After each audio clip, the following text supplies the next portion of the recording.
انہوں نے فتح کر لیا ہے۔ میں آپ تمام لوگوں سے چاہوں گا کہ ایک سورہ فاتحہ اور 3 دفعہ سورہ اخلاص کی تلاوت کر لیں۔ بسم اللہ الرحمن الرحیم، الحمدللہ رب العالمین، الرحمن الرحیم، مالک یوم الدین، ایاک نعبد و ایاک نستعین، اہدنا الصراط المستقیم، صراط الذین انعمت علیہم غیر المغضوب علیہم ولا الضالین۔ بسم اللہ الرحمن الرحیم، قل هو اللہ احد اللہ الصمد لم یلد ولم یولد ولم یکن له کفوا احد۔ قل هو اللہ احد اللہ الصمد لم یلد ولم یولد ولم یکن له کفوا احد۔ قل هو اللہ احد اللہ الصمد لم یلد ولم یولد ولم یکن له کفوا احد۔ کذالک اللہ ربی کذالک۔ تلاوت کلام پاک سے اپنی محفل نور کا آغاز کرتے ہیں اور اس کا شرف حاصل کریں گے عیسیٰ مہدی۔ من الشیطان الرجیم، بسم اللہ الرحمن الرحیم، مثل الذین ينفقون اموالهم فی سبیل اللہ كمثل حبة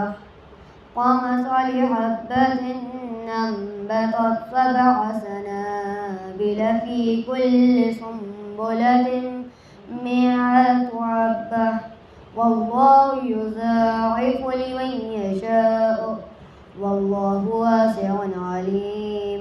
الذين ينفقون أموالهم في سبيل الله ثم لا يتبعون ما أنفقوا منا ولا أذى لهم أجرهم عند ربهم ولا خوف عليهم ولا هم يحزنون۔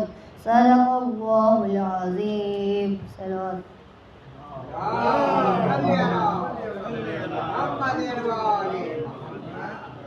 شروع کرتا ہوں اللہ کے نام سے جو بڑا رحمان اور رحیم ہے۔